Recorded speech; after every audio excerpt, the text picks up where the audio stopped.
The wind screamed through the canyon, carrying the sharp tang of ozone and pulverized rock. Ethan pulled himself back from the ledge just as a volley of pulse fire slammed into the spot he'd been occupying. Pebbles and dust showered over him, and he grunted, shifting his weight as he rolled into a crouch.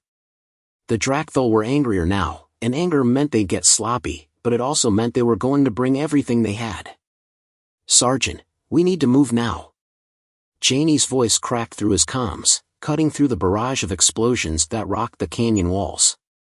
"I'm working on it," Ethan shot back, swinging his rifle around to take another shot. He barely had to aim. A Drakthul engineer's helmet popped like a melon under the force of his round, and the alien collapsed in a heap. Janie cursed over the radio. "That's great, but we're about to get buried." She wasn't exaggerating.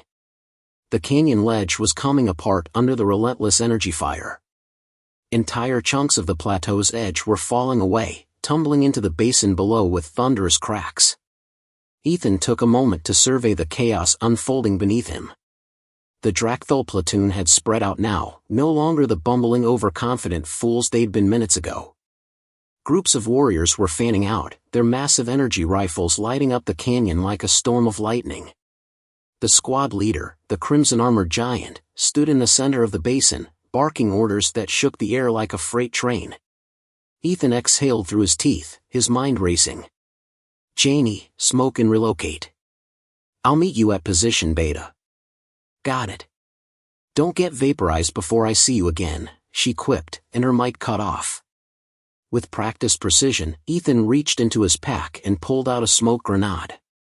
He popped the pin and lobbed it over the ledge. It hissed violently, spewing thick clouds of dark gray smoke that swallowed the entire cliff face in seconds. The incoming pulse fire ceased for a brief moment, the Drakthul clearly uncertain about what had just happened. Ethan didn't wait.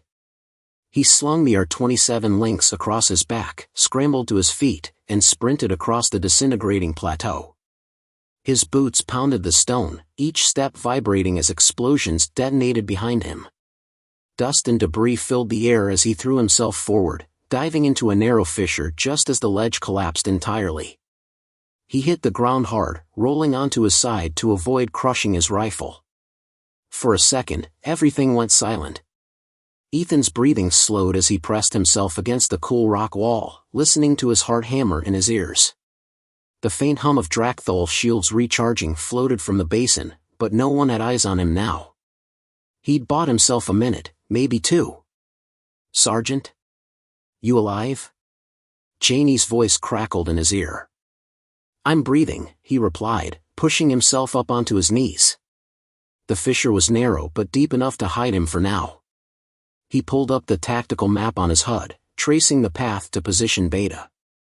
It was 1/2 kilometer southwest, deeper into the canyon system. Not ideal terrain for a sniper, but it would have to do. "I'm in the clear." "What's your status?" he asked. "Position Beta." "They haven't seen me." "Yet." "Good. Keep an eye on our friends." "I'll be there in 5. Ethan pulled himself out of the fissure, careful to keep low.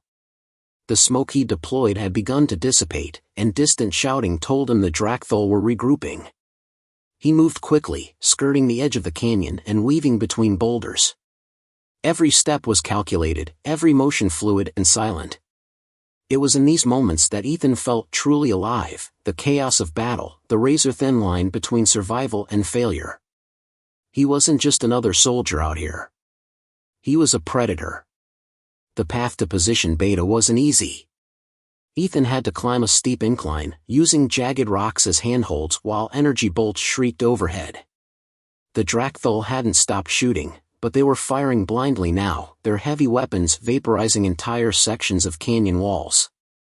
Rocks exploded just meters away from him, sending shards slicing through the air. One caught the edge of his arm, tearing through the ghillie suit and grazing his skin. Ethan hissed in pain but didn't slow down.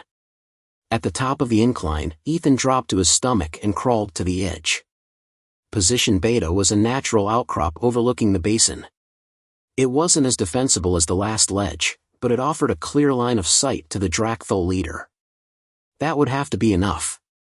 Janie was already there, tucked into a shadowed crevice. Her recon scope glowed softly as she watched the alien movements below.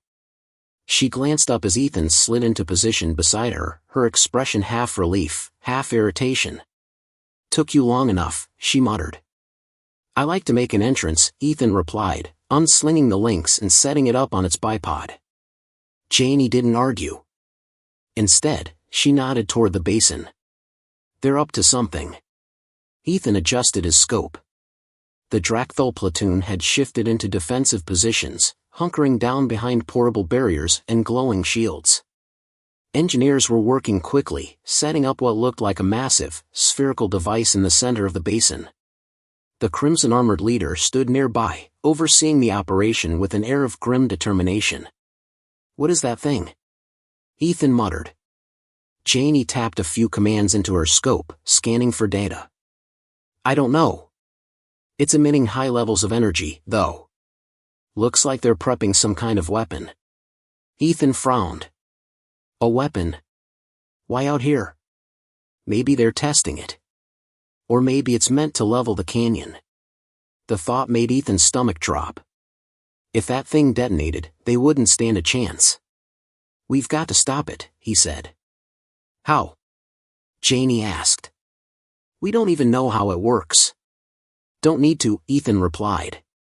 "If I can drop their leader, they'll lose coordination. I just need an opening." Janie exhaled. "You think you can make the shot?" Ethan looked through the scope, lining up the Crimson Giant and his crosshairs. The shield generator hummed faintly across the alien's chest, a blue shimmer protecting its vulnerable spots. "I don't think," Ethan said, his voice steady. "I know." Janie opened her mouth to respond, but a low rumble interrupted her. Both of them froze as the ground began to tremble. Below, the spherical device flared to life, its surface glowing with pulsing lines of violet energy.